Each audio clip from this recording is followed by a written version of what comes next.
오늘 리플 중에 어떤 얘기를 좀 할 거냐. 사실 리플을 모르시는 분들은 없을 겁니다. 없을 거고 지금 리플이 중요한 순간에 와 있습니다. 신고가를 돌파하냐. 이 부분 돌파를 했죠. 돌파를 해서 추가적인 상승이 나오느냐 이 부분이 좀 중요한 포인트인데 오늘 이런 내용들이 나왔습니다. 맥도날드 시가총액까지 추월을 했다라는 내용이 나와요. 그래서 리플이 이제 맥도날드를 시총을 추월을 했다라는 부분들 우리가 이 부분을 좀 주목해서 봐야 되는데 어떻게 리플이 이 정도의 시총을 추월하면서 올라올 수 있었을까 그 부분을 좀 말씀드릴까 합니다. 자, 기본적으로 이제 리플이 시총이 글로벌 주요 자산 중에 83위까지 올라오면서 사실상 그냥 알트코인의 메이저 코인 중에 하나다라고 남기기에는 너무 순위가 높아졌고 너무 시가총액이 많이 올라왔습니다. 이만큼 글로벌 자산으로 부상이 된다라는 건 우리가 리플을 볼 때 이제는 단순하게 암호화폐라고 보기보단 이제는 글로벌 가치 자산으로 인식이 되고 있다는 점을 꼭 인식을 해야 됩니다. 그 부분에서 우리가 스와이프, 송금 관련된 부분들도 조금 더 자세히 다룰 건데요. 이런 부분들을 좀 인지하면서 리플을 우리가 앞으로 다른 시각으로 바라볼 필요가 있다라고 말씀드립니다.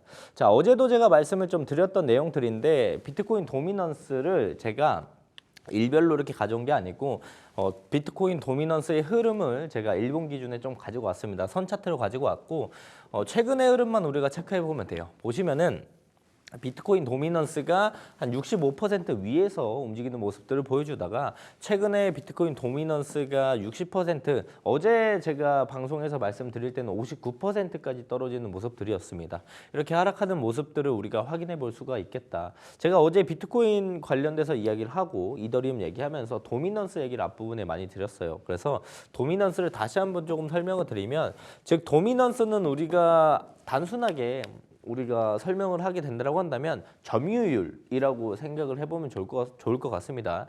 이 크립토 시장, 가상 자산 시장 안에서 얼마나 점유를 하고 있는가인데 비트코인이 이제 시장 점유율을 65% 이상 좀 유지를 해주는 모습들을 좀 보여주다가 최근에 시장 점유율이 5% 정도 하락을 하면서 60% 어제는 60%를 좀 깨주는 그런 모습들을 보여줬습니다. 즉 가상자산의 점유율이 약 5% 정도나 비트코인이 떨어졌다. 그러면 이 도미넌스가 떨어지면서 다른 도미넌스는 올라갔을 겁니다. 가상자산 안에서 시장의 자금이 빠져나가지 않았다라면 그 안에서 이제 순환이 이루어지게 될 건데 그게 다 어디로 갔다? 알트코인으로 넘어가주는 모습들을 보여줬다. 그래서 알트코인이 시장에서 점유율이 다시 올라가고 있다. 그 안에서 올라가고 있는 게 이더리움과 리플 쪽으로 우리가 주목해서 봐야 된다. 이쪽에 그 도미넌스가 올라간다는 부분들을 우리가 꼭 인지를 하면서 즉 시장 안에 돈이 이쪽으로 쏠리고 있다는 걸 미리미리 캐치를 해야만 우리가 그 부분에서 가져갈 수 있는 부분들, 포인트를 찾아갈 수가 있다는 겁니다. 자, 지금 보시는 건 리플의 도미넌스예요. 사실 리플의 도미넌스라고 하지만 리플의 이제 차트와 또 비슷한 모습들을 보여줍니다. 즉 여기서 우리가 알 수 있는 건 리플의 도미넌스가 증가한다는 건 리플의 매수세가 증가한다. 우리가 이렇게 생각을 해볼 수가 있습니다. 즉 리플의 시장 점유율이 올라가는 만큼 그만큼 매수세가 들어오는 건 당연한 모습들이라고 우리가 생각을 해볼 수가 있습니다. 리플 차트를 아시는 분들은 아시겠지만 리플이 이렇게 신고가를 찍어주고 다시 한번 이번에 신고가를 돌파하는 차트를 만들고 있어요. 근데 도미넌스도 똑같은 모습들을 보여주고 있다. 즉 리플의 도미넌스가 올라가면 리플의 가격이 올라간다라고도 우리가 해석을 좀 해볼 수가 있겠죠. 시장의 점유율이 올라간다는 건 그만큼 중요한 자산 중에 하나가 되고 있다라고 우리가 해석을 해볼 수가 있습니다. 자, 지금 보시는 화면은 리플 차트예요. 그래서 앞부분에 봤던 것처럼 도미넌스와 비슷한 모습들을 보여주고 있죠. 그런 모습들을 보여주고 있는데 대부분 지금 제가 뒷부분은 좀 잘라서 왔어요. 제일 최근 것만 좀 가지고 왔는데 이 가격이 리플의 신고가입니다. 신고가 가격이고요. 지금 쭉 그어 본다라고 한다면 리플의 신고가를 최근에 좀 뚫어주는 모습들을 우리가 확인해 볼 수가 있습니다. 대부분 이렇게 생각을 많이 하실 거예요. 신고가를 뚫어주면 강하게 쏘는 모습들을 많이 보여준다. 그럼에도 불구하고 리플이 왜 신고가를 뚫어주는데 쏘지 못했었을까? 우리가 이 부분을 생각을 해볼 필요가 있습니다. 그래서 신고가 돌파를 했는데 왜 급등이 나오지 않았을까? 이 부분에 대한 내용들을 지금 좀 말씀드릴까 합니다. 자, 정책 리스크가 사실 좀 진행이 됐다라고 보시면 좋을 것 같은데 미국 은행가 협회의 압박들이 좀 들어오면서 그 부분이 리플의 추가적인 상승을 단기적으로 좀 제한을 하고 있다라고 생각을 하시면 좋을 것 같은데 미국 은행 협회가 이제 리플 그리고 서클 암호화폐 기업의 은행 인가 신청에 강력한 반대를 하고 있습니다. 이게 2, 3일 전에 관련된 내용들이 나오기 시작했는데 신고가를 뚫고 쭉쭉 갈 수 있음에도 거기에 제동을 거는 게 바로 해당 내용들이다. 우리가 생각을 해볼 수가 있겠고요. 기존 금융규제 우회를 문제를 삼으면서 OCC의 승인 중단을 촉구했다라는 내용들 같은 내용이죠. 이 내용들이 나오면서 리플 추가적인 상승을 좀 막았고 우리가 그 나스닥을 봤었을 때 서클도 사실 다시 한번 신고가를 뚫고 갈 수 있었던 자리임에도 뚫지 못했던 게 바로 해당의 악영향이 좀 들어왔다라고 보시면 좋을 것 같습니다. 자, 그래서 리플이 제가 이 뒤에 말씀드릴 때 리플에 대한 가치에 대해서 좀 말씀드릴 건데 이 리플의 이제 기본적인 가치 부분들 그 가치 상승과는 별개로 이 정책적인 리스크가 상존하면서 리플의 상방을 좀 제한했다라고 좀 인식을 하고 알고 계시면 좋을 것 같습니다. 자, 비트코인의 도미넌스의 하락 이거 제가 어제 말씀드렸죠.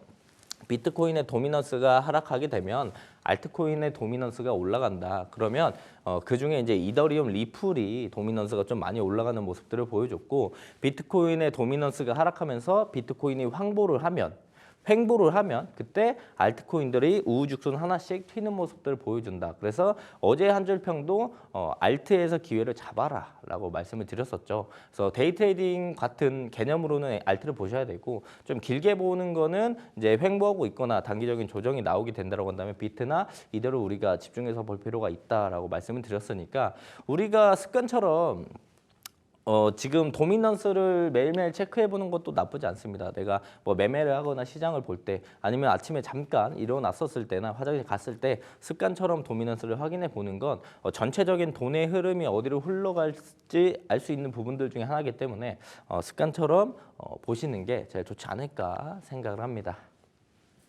좋습니다. 일단 첫 번째 파트 한번 정리를 해봤습니다. 이 시간 우리가 왜 좀 리플들을 살펴봐야 되는지 함께 좀 체크를 해봤고요. 오늘은 좀 리플 데이로 이어간다라고 얘기를 해주셨어요. 두 번째, 세 번째 파트에서 조금 더 자세히 들어볼 수 있을 것 같은데 다음은 우리 어떤 내용 좀 다뤄볼까요?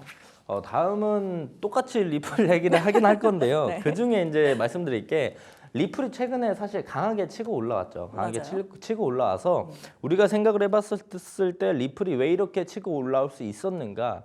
리플이 많이 올라가는 거 사실 다 알고 있었고요. 근데 그 올라가는 이유를 모르면서 리플을 보시는 분들이 참 많습니다. 그리고 리플을 사실 들고 있으신 분들도 매우 많아요. 근데 그 상승의 이유를 자세히 찾아보시는 분들은 많지 않기 때문에 리플 보유하고 계신 분들, 관심 있게 보시는 분들은 오늘 지금 나오는 내용들 좀 집중해서 보시면 좋을 것 같습니다.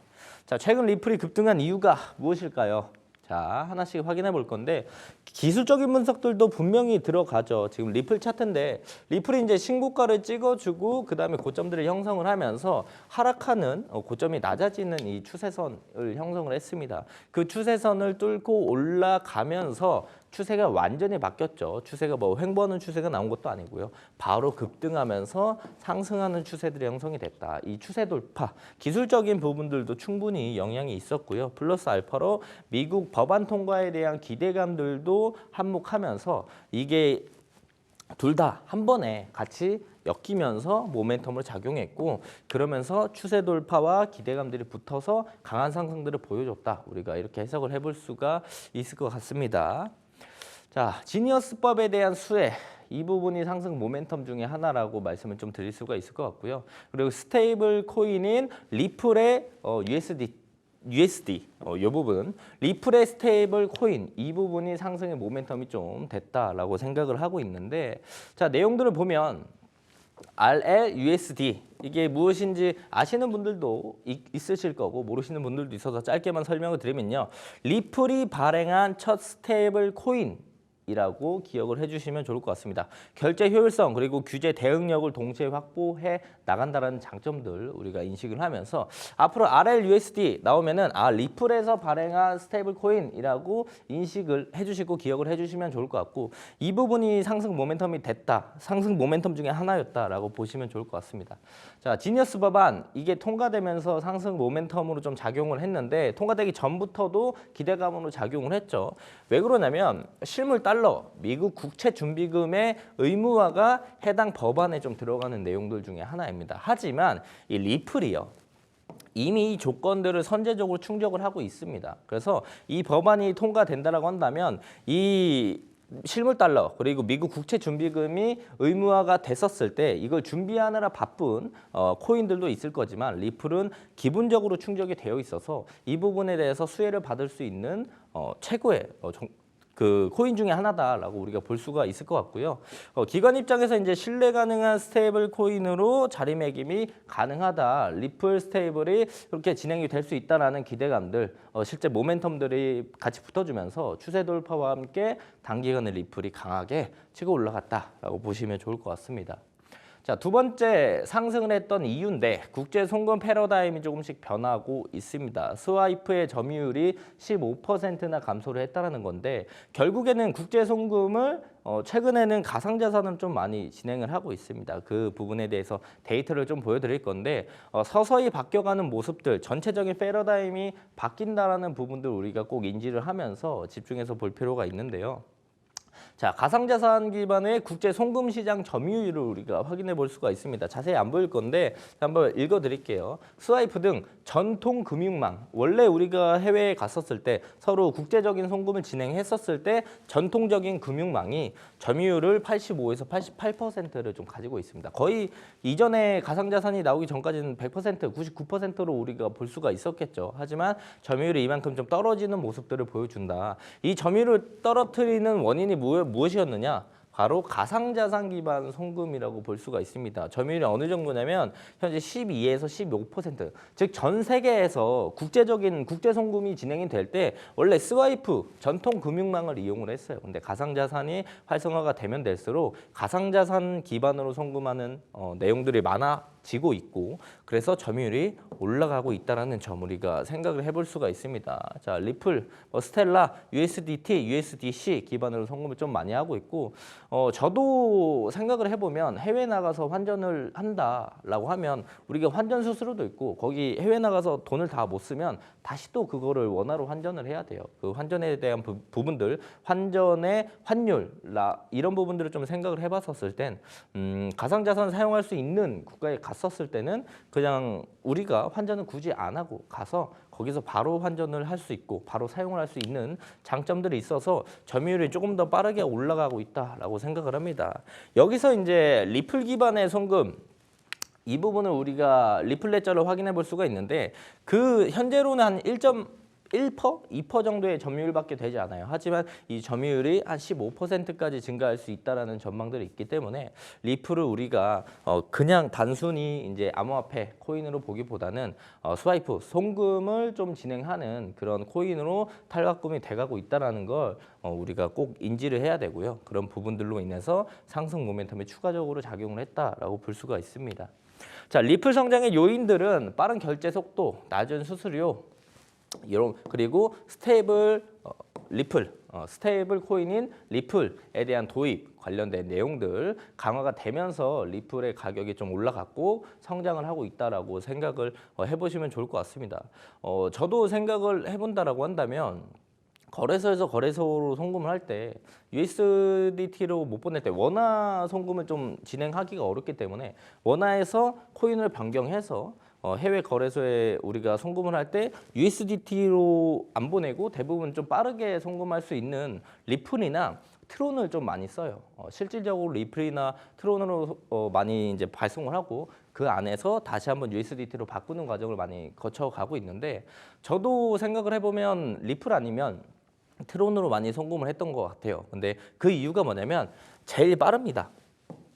지금 보시면 전통 금융망이 이제 국제적인 송금을 진행했었을 때 며칠이 몇 시간이 걸리거나 최장 이틀까지 걸려요. 나라마다 이제 조금씩 다르니까 속도가 몇 시간에서 며칠이 걸리는 반면에 우리가 리플은 몇 초 안에 송금이 됩니다. 그래서 저도 리플 트론으로 송금을 좀 많이 했던 기억이 있습니다. 그래서 제일 빠른 이런 장점들이 있어서 성장의 요인 중에 하나다. 스텔라도 몇 초 안 걸리고요. USDT도 몇 분, 한 2, 3분 정도 걸리는 것 같아요. 2, 3분 정도 걸린다라고 생각해 주시면 좋을 것 같고요. 수수료 또한 전통 금융망 스와이프는 좀 높은 편이고 리플은 0.0001 리플을 수수료로 좀 가져간다라고 보시면 좋을 것 같고 스텔라도 낮고 USDT도 뭐 엄청나게 높은 수준은 아닙니다. 그렇기 때문에 이런 부분에 대해서 이제 리플이 강점이 있었고 그래서 상승 요인이 됐다라고 보시면 좋을 것 같아요. 자, 그렇다면 채택하는 기관들은 어디서 채택을 할까요? 기본적으로 은행 중심의 이제 기관들이 채택을 많이 하고 있고 리플은 은행 그리고 핀테크 그리고 CBDC 쪽 보시면 좋을 것 같고요. 스텔라도 이제 지역은행 쪽 그리고 개인거래소 USDT, OTC 이쪽 라인들을 좀 보시면 좋을 것 같습니다. 사실 은행이 껴있고 핀테크, CBDC가 껴있는 리플이 제일 많은 기관들 그리고 제일 많은 자금들이 움직일 수 있는 그런 수수료에 대한 부분들도 성장 요인 중에 하나라고 우리가 생각을 해볼 수가 있겠죠. 자, 보시면은 리플 CEO 이야기했습니다. 향후 5년 내에 리플 레저가 스와이프 시장의 최대 14%까지 차지할 수 있다라는 내용들인데 뭐 지금 1%, 2% 차지를 하고 있어요. 하지만 이 부분이 조금 더 빠르게 상승을 하면서 5년 내에 14%나 차지할 수 있다. 그게 약 2경 9천조 규모의 시장의 잠재력을 가지고 있다라는 겁니다. 즉 리플의 지금 가격 이걸 다 반영해서 생각을 한다라고 한다면 엄청난 업사이드가 열려 있다라고 우리가 생각을 해볼 수가 있겠죠. 자, 세 번째 그 리플의 상승 모멘텀은요. 온체인 지표가 좀 개선된다라는 점입니다. 이 부분에서 좀 자세하게 제가 설명을 좀 드릴 건데요. 리플 레저의 온체인 지표가 무엇인지 좀 말씀을 드릴게요. 리플 레저 온체인 지표는 리플 생태계의 실제 사용량, 유동성, 성장성을 나타내는 중요한 데이터입니다. 이 데이터에서 우리가 알아볼 수 있는 것들이 어떤 것들이 있느냐? 기본적으로 2024년 대비해 2025년을 좀 바라봤었을 때 총 거래 건수 자체가 늘었고요. 일평균 거래량도 늘어났고요. 그리고 분기 거래량도 증가하는 모습들 우리가 확인해 볼 수가 있겠고 신규 지갑에 대한 생성들도 많이 늘어나고 있고 일 활성 지갑 수도 증가하는 모습들 분기당 소각량도 계속 증가하는 모습들을 우리가 확인해 볼 수가 있습니다. 자, 여기서 우리가 긍정적으로 바라볼 수 있는 건요. 리플에서 발행한 스테이블 코인이 거래가 점점 확대가 되게 된다고 한다면 리플의 유통량이 감소하게 됩니다. 왜? 리플에 대한 수수료를 소각을 하게 된다고 한다면 유통량이 점점 줄죠. 그렇게 되면 유동성, 지금 수량이 줄게 되니까 수량이 주니까 유동성이라는 게 증가하게 될 거고요. 그렇게 되면 희소성의 가치도 당연히 증가하게 될 거고 그게 가격 상승 모멘텀으로 작용이 된다라는 점도 우리가 확인해 볼 수가 있습니다. 또 다른 내용들로는 EVM 호환 리플 레저, 사이드 체인 관련된 내용들인데 뭐 이 내용을 모르실 수도 있기 때문에 제가 짧게 정리해 왔습니다. EVM, 이더리움 스마트 계열이 작동하는 표준 가상 머신 환경이라고 보시면 좋을 것 같고요. EVM 호환, 리플 레저, 사이드 체인은 뭐냐? 리플 레저의 네트워크에서 이더리움 기반 스마트 계약을 실행할 수 있게 해주는 별도의 병렬 블록체인이라고 보시면 좋을 것 같습니다. 뭐 이런 내용도 우리가 외울 필요가 없어요. 그냥 이런 게 있구나라고 알고만 넘어가시면 좋을 것 같고 리플 레저 이제 속도와 비용의 장점들, 리플의 속도와 비용의 장점들을 가져가고 그리고 이더리움의 확장성, 디파이의 기능들 이 두 개의 생태계를 합쳐서 장점들을 연결한 거죠. 우리가 이더리움에 대한 디파이 크죠. 그 부분에 대한 장점들을 쓸 수가 있으면서 리플에 대한 속도와 비용까지 같이 쓸 수 있다면 얼마나 좋을까. 사실 생각을 저는 예전부터 좀 하긴 했었습니다. 그 부분에 대한 장점들을 결합한 게 요 사이드 체인이다라고 보시면 좋을 것 같은데요. 사이드 체인으로 이제 배포된 스마트 계약 수가 1,400건 이상입니다. 그 중에 활성 스마트 계약이 1,300건 이상 진행이 되고 있고요. 기본적인 트랜잭션 처리 속도도 4초밖에 안 되기 때문에 매우 짧고 여기서 수수료 또한 0.0001 리플 수준으로서 수수료가 매우 싸다라는 이런 장점들 그리고 디파이를 사용할 수 있다는 장점이 있습니다. 그래서 리플이 이 생태계를 디파이 영역을 확장을 하면서 개발 그리고 기관 유입에 대한 가속화에 대한 부분들도 상승 모멘텀 중에 하나다. 그래서 우리가 이런 모멘텀들을 가지고 리플이 상승하는 모습들을 보여줬다라고 인지하고 앞으로 이 부분들이 추가적인 상승 모멘텀이 될 수 있다는 점 참고하면서 리플을 보시면 좋을 것 같습니다. 자, 최근에 리플이 좀 급등했던 이유들 한번 좀 정리를 해봤습니다. 그리고 시장의 패러다임이 좀 어떻게 변화하고 있는지까지 좀 정리를 해봤는데요. 조금 더 자세한 내용들 좀 질문이 있다 하시는 분들, 궁금증이 좀 해결이 필요하다 하시는 분들은 하단 QR코드 타고 들어오시면 되겠습니다. 들어오셔서 함께 또 전략들 더 챙겨보시면 좋을 것 같고요. 그러면 확실히 이제 좀 알 것 같긴 해요. 리플이 시총도 갈아치울 만큼 이제 점점 계속 성장을 하고 있고 확실히 고래 투자자들도 많이 유입이 되고 있는 것 같은데 앞으로 추가 상승 모멘텀들 우리가 어느 정도 조금 더 정리를 해볼 수 있을까요? 제가 몇 가지 좀 그래서 준비를 해왔어요. 지금 제일 중요한 포인트가 많은 분들이 제일 궁금해하실 게 신고가를 뚫어줬는데 신고가를 돌파 이후에 추가적인 상승이 어쨌든 트리거가 있어야 신고가를 뚫고 추가적인 상승이 쭉쭉쭉 치고 올라갈 건데 그 명분이 무엇일까?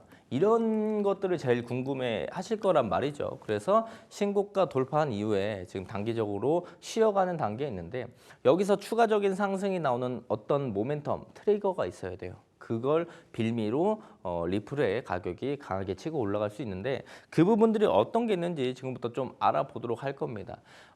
대형 투자자의 유입 관련된 내용들 앵커님도 말씀을 해주셨지만 대형 투자자의 유입들을 우리가 그냥 임시로 그냥 대략적으로 암묵적으로 안다라는 게 아니고요. 실제로 우리가 데이터로 확인해 볼 수가 있습니다. 제가 실제로 그 리플의 고래 지갑에 대한 증감률을 그래프로 좀 뽑아왔어요. 5월부터 7월 달까지 대형 투자자 유입에 대한 그래프들을 실제 그 수치를 베이스로 가지고 왔는데요. 고래 지갑 수가 이제 5월 대비 6월 말에 150개 이상 증가를 하는 모습들, 리플을 들고 있는 지갑들, 대형 지갑들이 늘어나고 있다는 거 우리가 확인해 볼 수 있습니다. 이게 5월이에요, 2025년. 6월, 7월 지금 7월 지금 안 끝났죠. 안 끝났기 때문에 다시 한번 상승하는 모습들을 보여줄 수가 있다. 즉 여기서 우리가 알 수 있는 건 리플의 고래 지갑 수가 점점 늘어나고 있다. 매집을 하고 있다라는 점을 우리가 중점적으로 중요하게 봐야 되는 부분들이고요. 두 번째는 ETF 그리고 금융상품에 대한 기대감들이 앞으로 추가 상승의 모멘텀 중에 하나라고 해석을 해볼 수가 있습니다. 자, 블랙록. 자산운용사의 블랙록이 리플 현물 ETF에 참여할 것 같다. 참여설이 점점 증가하고 있습니다. 우선 ETF 통과가 돼야 되겠죠. 통과가 되는 게 1번일 거고요. 그리고 나서 거기서 통과가 되게 된다라고 한다면 블랙록이 이 ETF에 참여할 거다라는 내용들이 기대감으로 작용을 하고 있다라고 우리가 해석을 해볼 수가 있겠고요. 기본적인 보도들을 확인해 보게 된다라고 한다면 리플 ETF 승인 가능성이 95%다라고 이야기를 하고 있습니다. 즉 사실상 법안이나 뭐 ETF 펀드 이런 게 통과하기 전까지에 대한 기대감이 사실 훨씬 더 큽니다. 우리가 지니어스법도 생각을 해보면요. 지니어스법이 이제 상원 통과, 하원 통과 관련된 과정들이 진행될 때마다 그 기대감으로 인해서 먼저 상승을 해줬고 그리고 나서 통과 다 되고 나니까 뭐 비트코인이 추가적인 상승을 보여주고 있진 않죠. 쉬어가는 모습들. 즉 기대감으로 인해서 강한 상승이 나올 가능성이 높기 때문에 우리가 이 통과도 중요합니다. 통과하지 않으면 실망 매물로 쏟아질 수 있겠지만 통과가 되기 전까지는 기대감은 올라갈 거고 그 이후에 통과가 된다라고 한다면 이 기대감들이 소멸되는 거죠. 기대감이 소멸되면서 단기 차익 실현이 나올 수 있어요. 하지만 통과가 되게 된다라고 한다면 그 이후에 ETF 매수세가 충분히 들어올 수 있고 다시 한번 상승에 대한 모멘텀이 될 수 있다는 점 우리가 꼭 인지를 하면서 봐야 되고요.